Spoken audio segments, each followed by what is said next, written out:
Shalom, yuk kita belajar beberapa hal dari orang-orang yang berhasil atau yang bisa mencapai apa yang mereka doakan atau yang mereka harapkan. Yang pertama adalah clarity. Clarity itu artinya kejelasan. Kita tahu apa yang kita inginkan. Kita mengerti apa yang mau kita capai. Bahkan dalam doa pun ini kita harus tetapkan. Tentu ada doa mencari kehendak Tuhan, sasarannya ya supaya kita mengerti kehendak Tuhan dan berada dalam kehendaknya. Tetapi ada doa yang memang kita lulus, kita inginkan anak-anak kita berhasil, kemudian lulus dalam sekolah, pendidikan, dapat pekerjaan yang baik. Itu doa yang ini punya sasaran dan harus jelas. Karena clarity itu sebenarnya ada pernyataan yang mengatakan begini, what you see is what you get.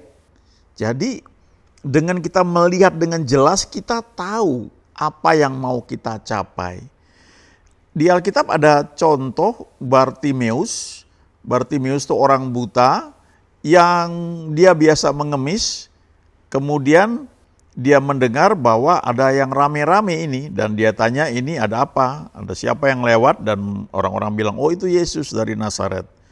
Lalu dia mulai berteriak sekeras-kerasnya untuk menarik perhatian Yesus, dan itu nggak sebentar teriaknya, cukup lama karena dia harus bisa mengatasi orang-orang yang melarang dia untuk berteriak ya, tapi dia terus berteriak nggak berhenti sampai akhirnya Yesus panggil dia. Dan ketika dia bertemu dengan Yesus, ini yang menarik ya. Yesus bertanya, apa yang kau inginkan aku perbuat bagimu? Dan dia jawab dengan jelas, spesifik sekali, Rabuni, supaya aku dapat melihat. Jadi dia nggak bilang terserah Tuhan, atau dia nggak bilang yang mana yang baik aja Tuhan, atau dia minta sesuatu mungkin pekerjaan, penghasilan, atau sedikit uang dan sebagainya, tapi jelas dia ingin sembuh, dia ingin bisa melihat kembali, dan dia katakan dengan jelas itu, Rabuni supaya aku dapat melihat. Jadi dalam doa pun banyak kali kita perlu punya sasaran. Kalau kita berdoa untuk pemerintah misalnya, itu kan ada di surat Timotius dikatakan kita berdoa untuk semua orang, untuk para pembesar, untuk raja-raja, supaya kita dapat hidup dalam segala kehormatan, kesalehan, ketertiban, supaya kita bisa menikmati yang terbaik, ya itu sasarannya. Jadi itu sesuatu yang jelas ya kita minta. Dalam banyak hal juga begitu, ketika kita sedang berdoa, ada sesuatu yang kita rindukan, kita inginkan. Mungkin itu namanya dreams ya, atau impian. Impian itu kan sesuatu yang di alam imajinasi ya, di awang-awang. Itu yang membuat kita bisa bergerak. Tapi untuk bisa terrealisasi, maka dreams itu perlu kita ubah menjadi goals atau sasaran. Sasaran itu atau goals adalah dream yang punya deadline ya, punya tenggat waktu ya, punya batas waktu. Jadi saya ingin bisa mencapai ini pada waktu sekian. Nah, itu namanya dream ya. Jadi itu kita namanya goals ya. Kita perlu buat itu ya. Clarity, kejelasan itu yang pertama. Yang kedua adalah confession, pengakuan. Nah, kita perlu belajar menjaga perkataan kita. Karena Alkitab berkata hidup dan mati dikuasai lidah. Siapa suka menggemakannya akan memakan buahnya. Dikatakan bahwa itu ada dalam perkataan kita. Kehidupan dan kematian itu ada dalam kuasa perkataan kita. Jadi kita perlu hati-hati ya, jangan sampai perkataan kita itu membatalkan apa yang kita sedang percaya bahwa ini akan terjadi ya. Dikatakan di firman Tuhan juga bahwa berkat orang jujur mengembangkan kota atau memperkembangkan kota, tetapi mulut orang fasik meruntuhkannya. Jadi perkataan yang negatif itu bisa merusak. Nah, ini ada hubungannya ya antara yang kita lihat, clarity, kejelasan yang kita lihat dalam alam imajinasi kita, lalu kita confess, kita akui, kita suarakan. Nah, ini mesti sejalan ya. Alkitab juga berkata, jagalah hatimu dengan segala kewaspadaan, karena dari situ terpancar kehidupan. Dalam terjemahan lain dikatakan dari situ terpancar batasan-batasan kehidupan, limitations of life. Jadi kita perlu kejelasan, kita melihat dalam alam imajinasi kita apa yang ingin kita capai atau apa yang sedang kita doakan, ingin kita peroleh, lalu kita jaga perkataan kita, ya, confession. Hati-hati dengan perkataan-perkataan negatif, karena itu bisa menggerogoti iman kita. Ya, kadang-kadang kalau kita perhatikan ya di Alkitab tentang doa, khususnya di Perjanjian Baru, itu Tuhan Yesus mengajarkan hal-hal yang mungkin kadang-kadang kita nggak pikirkan itu. Powernya, kekuatan perkataan kita. Dan dikatakan bahwa apa saja yang kamu minta dan doakan, percayalah bahwa kamu sudah menerimanya, maka kamu akan menerimanya. Lalu dia hubungkan juga dengan kalau kamu punya iman sebesar biji sesawi, kamu bisa berkata kepada gunung ini untuk beranjaklah dan pindahlah ke dalam laut, asal tidak bimbang hatinya, melainkan percaya bahwa apa yang dikatakannya itu akan terjadi, maka hal itu akan terjadi. Ya tentunya langsung kita berpikir ya buat apa pindahin gunung ya. Dan seringkali ini memang membatasi. Dia memang benar juga sih, buat apa pindah-pindahin gunung, kecuali kita di daerah hutan misalnya, yang memang kalau pindahin gunung itu nggak masalah. Tapi sebenarnya poinnya adalah bagaimana kita punya kejelasan tentang sasaran yang ingin kita capai, lalu kita gunakan perkataan kita itu dengan tepat, tidak membatalkan atau menghalangi atau menunda apa yang sedang kita doakan ya. Kadang-kadang kalau nggak hati-hati kita bisa terjerat ya dalam perkataan kita. Dalam doa juga seperti itu. Kalau misalnya kita berdoa untuk sesuatu, kita yakin ini kehendak Tuhan, kita deklarasikan, tapi kalau setelah itu terus kita berkata, biar kehendak-Mu yang jadi, nah itu sedikit banyak mempengaruhi. Bahkan bukan sedikit banyak ya, bisa membatalkan. Karena artinya kita dari awal nggak yakin ya. Kalau nggak yakin itu ya pastikan dulu. Kita doa sampai dapat kejelasan, dapat clarity bahwa ini kehendak Tuhan, saya mau ini, ya saya pegang ini, lalu doa, ya deklarasikan, dan dalam nama Yesus aku percaya ini jadi. Ya. Nah itu jangan tambahin lagi, kalau bukan kehendak-Mu jangan terjadi Tuhan. Ya itu bisa membatalkan. Nah hal-hal seperti ini mungkin banyak sulit dimengerti ya bagi sebagian orang gitu. Banyak orang sulit mengerti kalau tidak bergerak dalam ya dunia pelayanan, dalam doa, dalam ada istilahnya dalam dunia roh, bahwa perkataan kita itu punya kuasa. Ya, jadi hati-hati juga ya dalam bercanda ya. Kadang-kadang perkataan yang sembrono itu bisa membocorkan power yang Tuhan sediakan bagi setiap orang percaya. Ya. Intinya perkataan kita itu bisa sangat menentukan hasil dari apa yang sedang kita doakan atau yang sedang kita percayai untuk itu terjadi. Ya, ingat, hidup dan mati dikuasai lidah, siapa suka menggemakannya akan makan buahnya. Jadi orang-orang yang berhasil ini mereka punya kejelasan dan mereka jaga perkataan mereka. Ya, mereka berkata-kata positif. Nah, yang berikutnya yang perlu kita perhatikan adalah kita perlu concern atau sangat peduli tentang pertumbuhan kita. Continued growth ya. Pertumbuhan yang terus berlangsung. Secara sengaja kita itu memang belajar. Banyak orang kalau dengar firman Tuhan ya, kalau dengar firman Tuhan itu kan kalau di gereja misalnya, ada firman yang dikhotbahkan ya, preaching, berkhotbah. Preaching itu memberikan inspirasi dan seringkali poinnya itu nggak banyak, cuma 1-2, tapi membangkitkan semangat, memberikan dorongan iman, ya, memberikan semangat ya. Tapi kalau teaching ya, mengajar itu memberikan kita prinsip-prinsip untuk kita bisa melakukan bagian kita untuk bisa mencapai apa yang memang kita harapkan, kita doakan. Nah, untuk teaching itu ya kita nggak bisa sekedar mengandalkan khotbah hari Minggu, ya, baru nanti minggu depan dengar khotbah lagi. Tapi dari hari Senin sampai hari Sabtu, hidup kita itu tidak mengikuti prinsip-prinsip yang firman Tuhan ajarkan kepada kita.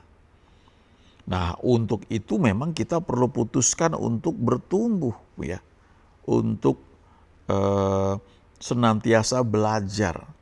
Saya ingat waktu saya SMP, kemudian ada ujian akhir ya, ujian akhir sebelum lulus dari SMP. Di hari terakhir selesai ujian, setelah itu selesai semuanya ya, tinggal tunggu hasilnya. Itu sebagian teman-teman saya keluar dari sekolah di pinggir jalan, mereka robek-robek itu bukunya, mereka lemparkan begitu seperti pelampiasan gitu. Sudah merdeka, nggak perlu belajar lagi gitu. Sampai sekarang saya nggak lupa itu ya. Ya, memang ada juga sih yang tidak hanya SMP ya, SMA juga kita tanda tangan di baju seragam ya, pakai spidol ya sebagai kenang-kenangan. Tapi saya nggak ikut-ikutan itu, robek-robek buku. Ya pertama ya sayang kan kita udah beli ya, kita pakai buat belajar. Tapi orang-orang yang melakukan itu mungkin tanpa sadar itu berpikir bahwa belajar itu hanya di sekolah dan setelah itu berhenti. Padahal belajar itu ya seumur hidup. Life is about learning. Kita ini belajar terus setiap hari, apalagi di zaman modern sekarang, di mana semuanya terbuka, kita tidak harus hadir dalam satu sekolah formal, ya, on-site, kita juga bisa hadir lewat online.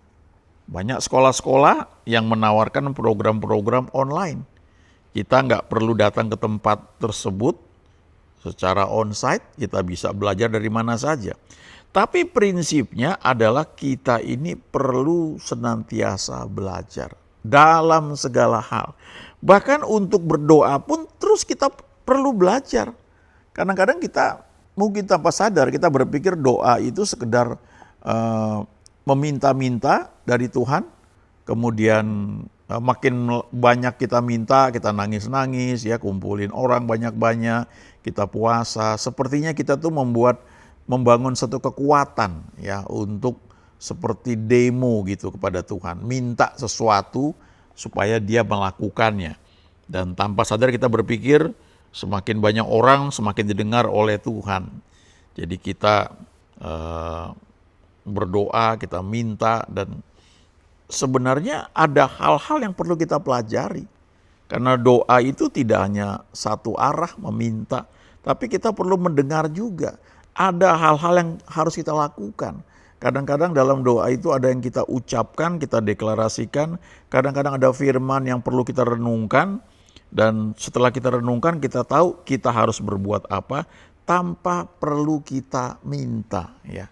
Kadang-kadang kita hanya perlu deklarasikan, kita akui. Ya, misalnya ayat yang terkenal ya di surat Petrus, oleh bilur-bilurnya kamu sudah sembuh. Itu legalitasnya, tapi butuh konsistensi dari kita untuk percaya, mengakui, memegang firman itu sampai itu terrealisasi dalam kehidupan kita. Dan kadang-kadang kita melalui masa-masa yang sulit.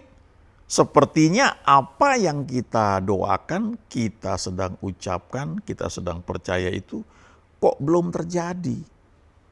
Berdoa untuk kesembuhan, tapi gejalanya masih ada. Ya, tidak salah minum obat atau ke dokter.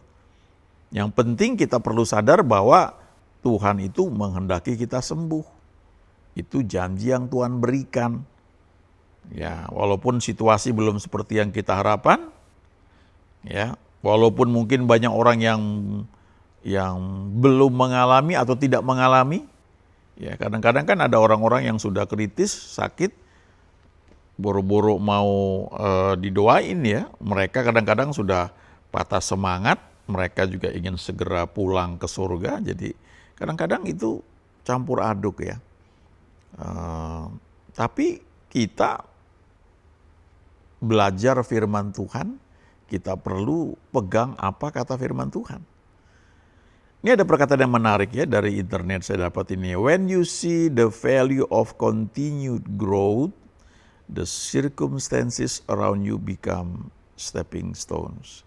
Kalau kita bisa melihat bahwa pertumbuhan rohani yang terus-menerus itu sebagai sesuatu yang sangat penting, sesuatu yang sangat berharga, maka lingkungan di sekitar kita itu apapun kondisinya justru akan menjadi batu loncatan, menjadi tempat kita praktek, ya, melakukan apa yang kita tahu firman Tuhan itu katakan.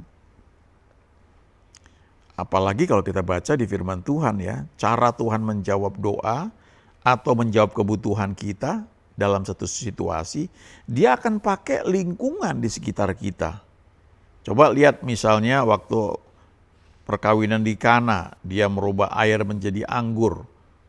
Apa yang dia buat? Di situ ada tempayan yang berisi air, ya, ada 6 tempayan. Lalu dia menyuruh isilah tempayan itu penuh dengan air, ya. Nah, jadi dia pakai tempayan yang ada, air yang ada di situ semua, ya. Kemudian disuruh cedok dan bawa kepada pemimpin pesta. Lalu air itu sudah menjadi anggur. Jadi artinya dia pakai yang ada di situ. Lalu di perjanjian lama kalau kita lihat ada seorang janda Nabi yang datang kepada Nabi Elisa karena suaminya sudah meninggal dan mereka punya hutang banyak, nggak tahu harus bayarnya bagaimana. Datang ke Nabi Elisa dan Elisa tanya, bagaimana ya cara saya nolong kamu? Kamu punya apa aja di rumah? Oh, nggak punya apa-apa, cuma buli-buli berisi minyak. Oke, kalau gitu pinjem banyak bejana dari tanggamu, sebanyak mungkin. Lalu setelah masuk ke dalam, tutup pintu dan tuanglah minyak yang ada di rumahmu itu ke dalam setiap bejana yang kamu pinjam. Kalau sudah penuh, pindahin lagi ke tempat lain sampai semuanya penuh. Dan setelah dilakukan, ternyata semua bejana yang dipinjam itu penuh. Dan ketika sudah nggak ada bejana lagi, minyaknya berhenti mengalir. Terus janda ini datang kepada Nabi Elisa. Nabi Elisa bilang, ayo jual, bayar hutangmu dan hidup dari sisanya. Jadi lingkungannya itu ternyata dipakai sebagai jawaban doa. Ya.